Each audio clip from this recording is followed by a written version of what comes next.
Okay, guys, it's the Fantasy Typhoon here again. I just want to walk you through the weekly series, uh, transparency series. This is where I walk you through a day in the life of one of my leagues. Actually, it's one of my favorite leagues.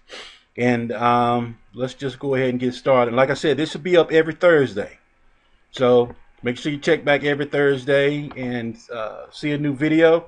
And all of my leagues, I will be doing uh, uh, quarterly update. So every 4 games, I will be doing an update with all of my leagues. But for this league, remember this league that I put up last time, which is my favorite league. I'm trying to be as transparent as possible. Um, this is the uh, EFG Challenge EKL versus the EGL. We look back at last week. I took a beating last week. I didn't lose that bad, but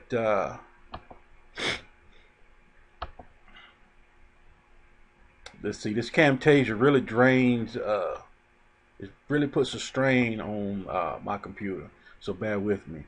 If you look, guys are in here picking up Charles Clay, dropping Kobe Fleener. Perry Riley's been picked up. Will Smith has been dropped. Jackie Battle is viable in this league. Like I said, this is a very competitive league. It's 14 teams with a deep bench. So, I mean, when it comes to waiver wire pickings, you have to be on point. And another thing, the fantasy settings on blast. So if you want to know the settings, go back to last week's video. I gave you the full clip of the scoring setting. And as you can see here, I know these projections are off, but this is the guy. He was projected to lose, be at the bottom. He's in first place now. He scored the most points last week. Okay, this is the one I need. Okay, now we should be ready to rock and roll. Okay, here we go. All right. As you see, I'm going to war again with Bradford as my quarterback. He didn't do bad. Actually, you see the 299 here? That was an extra 10 points, which would have pushed this to 69 and 2 TDs. But 1 yard. I didn't get my 10 points. And Amendola looks like he's going to sit. I really don't know who I'm going to put there right now. No Sean Moreno in the flex. He's in a full-blown timeshare. That's a full-blown timeshare, which I didn't really anticipate. And it's causing problems for me. I think I might start Kenny Stills this week. Maybe Eifert down there in the flex. Got Mike Goodson, Brandon Stokely, picked up Eddie Royal, and Andre Cardwell. This is a fierce league, okay? Let's go to my week 1. Let's view a recap. I haven't even read this myself. You know how Yahoo gives you a recap. So let's just take a look at this. He scored 304 to my 265. Let's take a look and see what we look like here.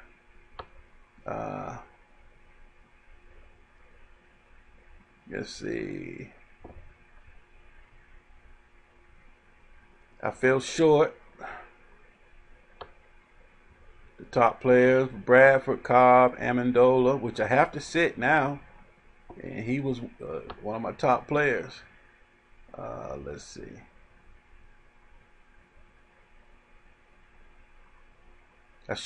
Telling me I should have started Tyler Eifert, and I should have started Moreno. Marshawn Lynch and Gonzalez fell short. But I mean that's just the way it is. You know, it's hard. The waiver wire. I mean, starting your lineups. That is the hardest thing in fantasy football. Is projecting the right lineup and getting your right lineup in play. Okay, let's go to the matchup now, and let's go back. Let me show you what happened to me week 1, player by player. Okay, hold on. I'll come back to this matchup. Hold on. How do you get to week 1? Week 1 matchups. I want to know. Okay. Yeah, here we go. I don't need last week's recap. I just need last week's matchup. Okay, hold on. Let's go here. Let's go to last week's matchup. Let you take a look at it.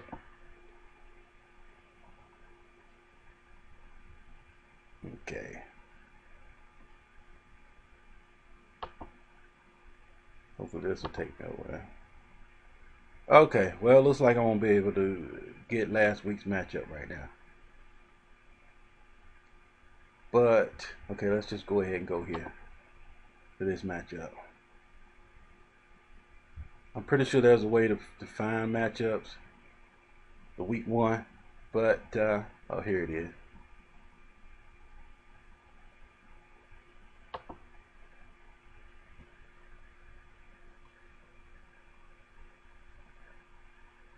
Okay, this is what happened. He brought out Russell Wilson. It was basically even there. Amendola got Julio Jones. Then Cobb took Brown down. Chris Givens hurt me. That was a hurt. He hurt me. I should have known. You know, hindsight is always 20/20. Should have known that Patrick Peterson was going to shadow him. Didn't really pay attention like I should have. Marshawn Lynch and Chris Johnson let me down. Let's see. Tony Gonzalez didn't show up like I wanted him to, but that was a decent day. Amar Bradshaw didn't really check. Did a waiver wire show, helping everybody else set their lineups on Sunday from 11 to 1, and didn't even set my own lineup. So I have to cut that show short now to at least 11:30, and I have to get out of there. And I like to set my lineups right before the game, then just sit back and watch the game. So I lost that game, no excuses. I'm 0-1. No need to panic. Let's get on to the second week. And as you guys see, this week's matchup here, it doesn't get easier in this league. This is fierce. This is a fierce league. No one actually really dominates in here. You know, it's everybody whoops up on each other. You know, because each player can have a good game. Bradford up against Lil Bob. I know what I'm doing with Amendola's spot. He's up against Marius Thomas. Antonio Brown on Fitzgerald. Givens on Greg Jennings. Lynch on Spiller. Spiller's on Carolina. They should slow him down. Jordan Bell, can he do that again? In these settings here, he can have a monster game. Jordan Cameron on Gonzalez. Julius Thomas on Moreno. So then we go down and he has Weddle on Finnegan. Kuechly on Johnson. Hardy on Jared Allen. Sean Lee on Timmons. So as you can see, he's projected to win this game. So this is my week 2 game. Amendola, I have 2 choices for Amendola. And that is either go Kenny Stills. Let's go out to the bench. Either go Kenny Stills, Bradshaw, in the flex, Dobson. That's pretty much the main choices. I have to really do some homework and see if I need to put Stokely or Eddie Royal or Caldwell in. Caldwell is mainly here just in case something happens to Welker or, Demarius Thomas or Decker. One of those go down there. I'm playing him absolutely. But this is just an overview of week 2. I could easily be 0-2 in here. I did last year. Last year I went 0-3, won 8 games, and finished finished 9-3, I believe. No, I lost the first 3 games. I finished 9-4, and which made the playoffs. I won a playoff game, then got kicked out. But this is a whole totally different season. So I really need Lynch and Johnson to wake up. I need Antonio Brown to do a little bit more. I need Givens to wake up. I've got to figure out what I'm doing with this flex. And Gonzalez, you know, he missed camp. He's getting a slow start. It's not what I need, but that, you know, I knew that when I drafted him. You know, he missed camp, so he's not even in shape yet. So probably about week 4 is when he'll really start putting in his work. But if my guys put in their work, it could be a good week. If not, I'll end up losing again. So I could easily go 0-2, guys. All right, just wanted to put this one out there as well and be as transparent as possible. And always, don't just win, dominate.